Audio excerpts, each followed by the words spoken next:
It is the glory of God to conceal a matter. To search it out is the glory of kings. This is the Message to Kings podcast.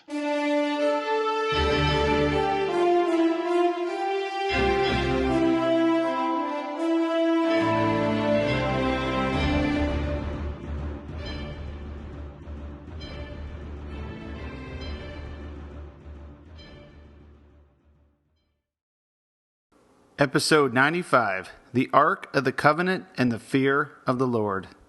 Can you remember a good ways back when we said there was a few things you just don't mess around with in the Old Testament? It was the sacrifices of God and the Ark of the Covenant. Well, the same holds true in this episode, even in the time of David, who was a picture of the grace of Jesus Christ. Now, David is solidly king in Jerusalem, and he's built up the defenses of Jerusalem and built a palace, and he has very confidently defeated a coalition of nations headed by the Philistines. And not to leave God out of his blessings, he assembles Israel to go and get the Ark of the Covenant, which is rested in a town in Judah. But in the process, David makes a fatal error, and we see the spirit of the fear of the Lord at work in the land.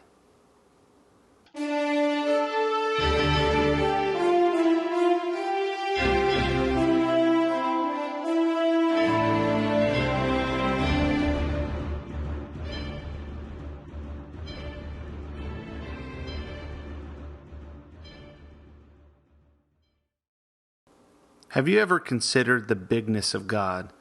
His attributes are so vast and numerous, we can hardly describe them, and his character is so glorious.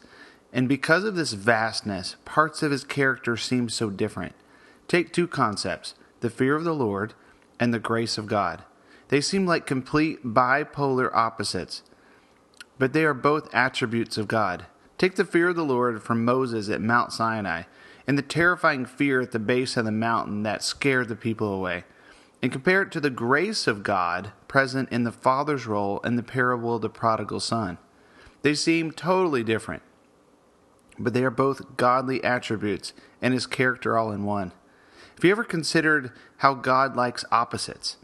Jesus' character is so countercultural. His kingdom is called the upside-down kingdom. Going further, how about the character of Jesus in Matthew 5 of humility, meekness, and mercy, compared to the Father God character of Isaiah 11 of might, wisdom, and the fear of the Lord? They seem so different, but they're one and the same. How about when Jesus comes the first time as a lamb to be slain for the world, compared to his return as the conquering lion at the end of the age? The lion and the lamb. It's the same Jesus. I try to keep this in mind as I try to get my brain around stories like this scene with Uzzah and the ark, and other stories going all the way back to the book of Acts, Ananias and Sapphira. We talked about this before. When there appears to be biblical contradictions in the Bible, it's not an area to sit and get offended, but for the hungry, if we dig further, we find hidden truths. When David goes to get the Ark of God, you can break it into three scenes: the tragedy and error of the first attempt, the second attempt, and the eternal reward.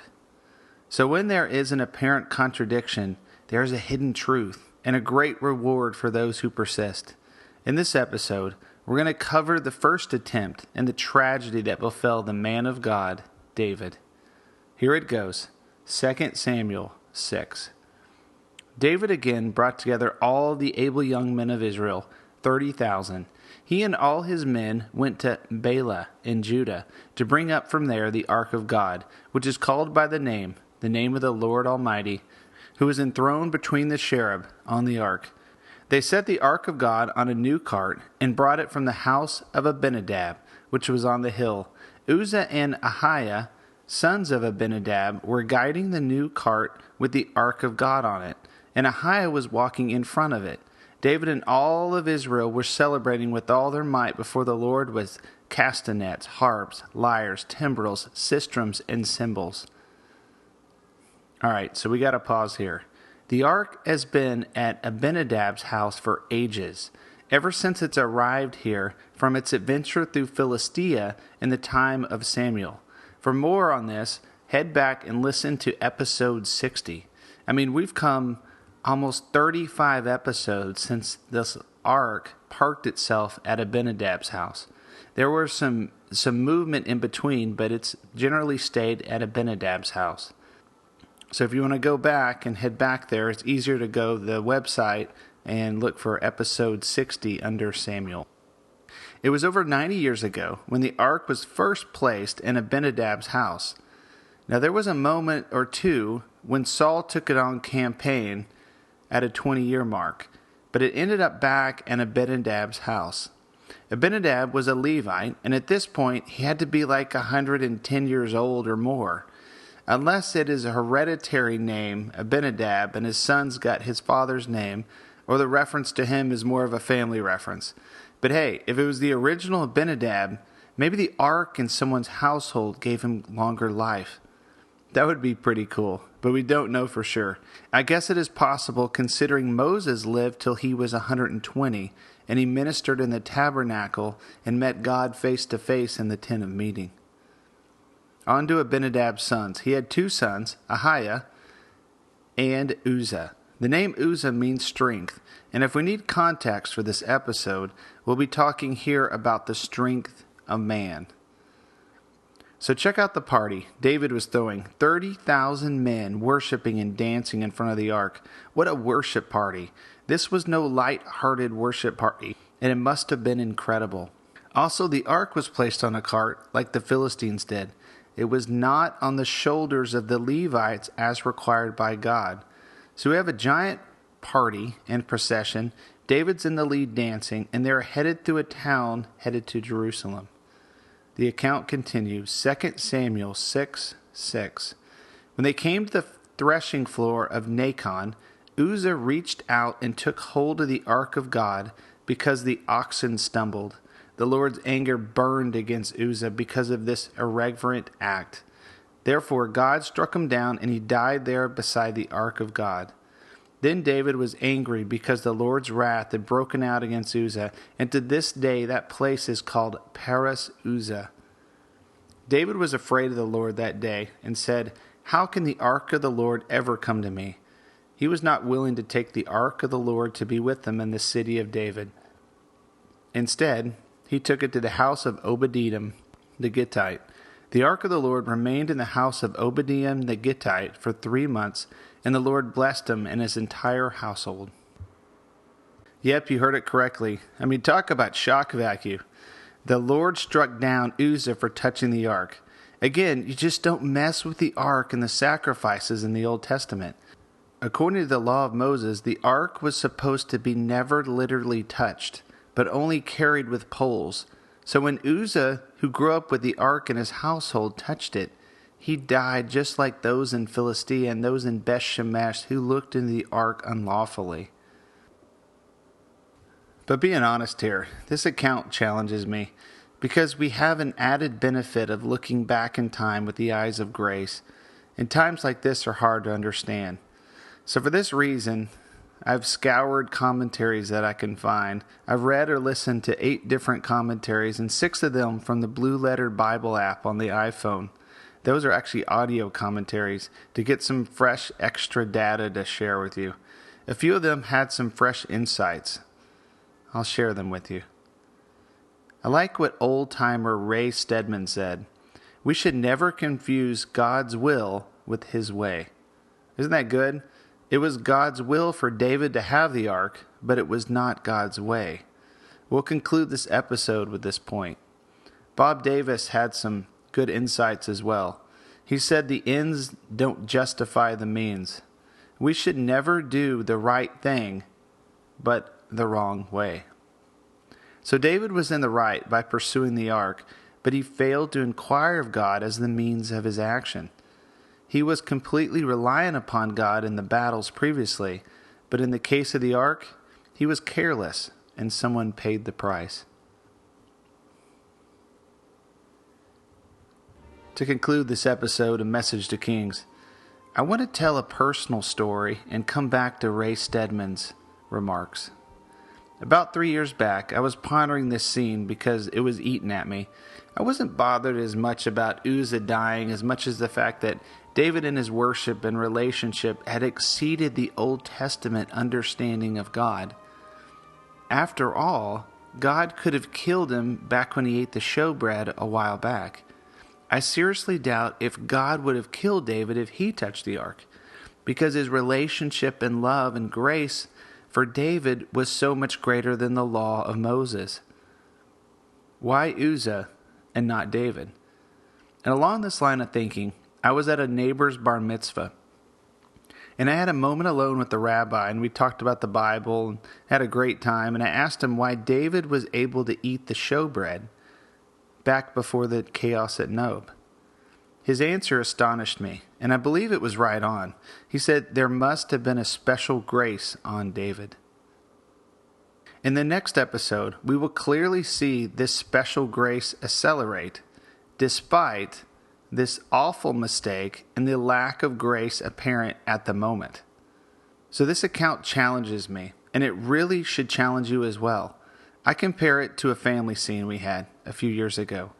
We decided to have a worship night in our home, and Janelle and I would worship, and the girls would dance and do whatever they do. And it was winter, and we had a fire going in our fireplace. My 5-year-old, at the time, lost her footing and was fooling around, flipping around, and was flung towards the fireplace. Fortunately, we have glass covering the fireplace, but she went hands first into the glass. She ended up okay, but her hands were in pretty bad shape for a few days. Fire creates a tremendous amount of heat. It is the general physical properties of fire. Despite the positives of fire and the warmth it brings to a house, we have a lot of respect for fire because we know it's dangerous and harmful, and we cannot be careless around any fire. It was the same in this account with David. There was physical rules set in place by God to prevent men from harming themselves with something as powerful yet dangerous as the Ark of the Covenant. Men always should take heed when God blesses us, but provides warnings as to the extent of the use and purposes of these blessings. The ark was God's presence and power, but no one was to touch the ark. So to wrap this up, Ray Stedman said, we should never confuse God's will with his way. Uzzah means strength. When the oxen stumbled, Uzzah in his own strength and the strength of man and the ignorant strength of the flesh reached out to help the God of the universe. Bad move, Uzzah. David takes the blame as their leader, for he was in God's will, but his method and way was wrong. The carrying of the Ark of the Covenant was a type and picture of the presence of God being carried, but more or less hovering over the priest of God. In fact, there is the truth of the new covenant hidden here, that the indwelling of the Holy Spirit in the believers is the priest carrying the ark of God's presence into life today. When David chose to have an ark on a cart, he broke the type and shadow that the Levites presented by carrying the ark. And just like Moses, who received a harsh punishment for the speaking to the rock instead of hitting the rock, which broke a God-designed type and shadow, David did the same thing by placing the ark on a cart. Maybe we should add breaking God's type and shadows to the list of things you don't mess with in the Bible. Maybe our list should now be, you really don't mess with the sacrifices of God, the Ark of the Covenant, and God's types and shadows. Rounding this out even more, where in your life do you have this challenge? You're in God's will, and you know His will for you, but you are lacking the way to perform what He wants of you. The answer lies in the way you achieve His will. This only comes through relationship with Jesus. Ask and you will receive. It's promised. Seek and you will find. Knock and the door will be open to you. He has the perfect will and way for your life. Ask, seek, and knock, and you will receive, find, and the door will be open to you. Proverbs 16:3. Commit to the Lord whatever you do, and He will establish your plans. plans can be explained as the way or method. David failed to commit his plans to the Lord, and it was not a success. But we can be guaranteed that he will go about it a very different way next time. So if you've made mistakes and there is collateral damage in your life, just like David, pull back and look at everything again. Pray about it and determine not just the will of God in the situation, but the way and the actions that are required for this to be a success.